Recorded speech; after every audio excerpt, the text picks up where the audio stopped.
Hi there. This is a calm English podcast for listening practice. You don't need to understand every word. Just relax and listen. Last time, we looked at why impulsive buying happens.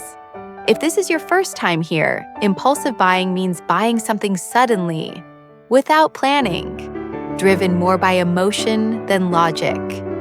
Today, the focus is on what we can do instead.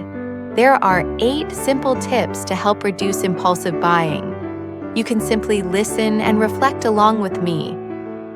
Tip 1. Before you buy something, ask yourself, do I already have something similar? Many times, we don't really need a new item. We buy new clothes even when the old ones are still perfectly fine. Asking this question helps slow the impulse, especially when something is on sale, or when we're having a bad day and shopping feels like a quick escape. Tip 2. The 2-week rule. If you want to buy something non-essential, wait for 2 weeks. After 2 weeks, ask yourself again, do I still need this? Waiting helps move the decision from emotion to logic. If it's just a want, you'll often forget about it after 2 weeks. For example, during big sales like Black Friday, don't buy immediately. If it's something you truly need, you can buy it right away. But if you're unsure whether it's a want or a need, wait for 2 weeks. You may miss the discount, but at least you're buying what you need, not what your emotions want. Tip 3. Reduce exposure to shopping pages. If you don't see it, you don't want it. Unfollow shopping pages and influencers.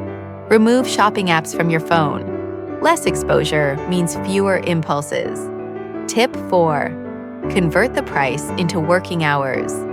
Before buying something, ask yourself, how many hours do I need to work to pay for this? For example, if a bag costs the same as 3 full working days, pause and ask, is this item worth 3 days of my life? When we connect money with time, our priorities often change. Tip 5. Save first, then spend. There's a famous quote by Warren Buffett, don't save what is left after spending. Spend what is left after saving. Most of us do the opposite. We spend first and save only what is left. Now try switching the order. After you receive your salary, move your savings to a separate account, preferably one without a debit card or easy transfer options. When money is out of sight, it's also out of mind. This leaves less money available for impulsive buying. Tip 6. Track your spending. Write down everything you spend. This helps you see the full picture of your spending. It's best to do this for several months, ideally for a full year, because some expenses don't occur every month but appear in other months. There are many apps available to help you record your expenses easily. When you look back at your spending records, you'll understand how much goes to needs and how much goes to wants. You can still spend on wants. Just decide in advance how much of your income you'll use for them. For example, you might choose 10% for coffee, shopping, or movies. When that amount is used up, you stop and wait until next month. Tip 7. Avoid lifestyle inflation. Lifestyle inflation means spending more as our income increases. Wants are endless. When we earn more, we often start upgrading our lifestyle. Better clothes, a new iPhone, a nicer car, and more expensive restaurants. This can happen at any income level. If our spending keeps growing with our income, we may earn more, but still save nothing.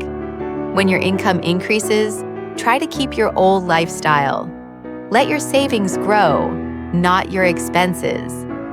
And the final tip is saying goodbye to credit cards. Credit cards can trap us into spending more than we earn because it doesn't feel like real money leaving our pockets. The money disappears quietly in the system. While credit cards may offer discounts, if self-control is difficult for you, it's safer to stay away from them. Impulsive buying often isn't about the thing we buy. It's about how we feel at that moment.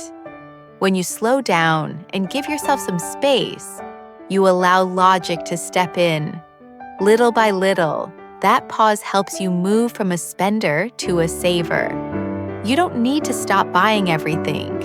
You just need to spend with intention. Before you go, here's a small reflection for you. Which habit feels hardest for you? Waiting before buying, unfollowing shopping pages, saving first, tracking your spending, or avoiding credit cards? You can leave your answer in the comments below. Thank you for spending this quiet time with me. Take care, and I wish you a calm and peaceful week.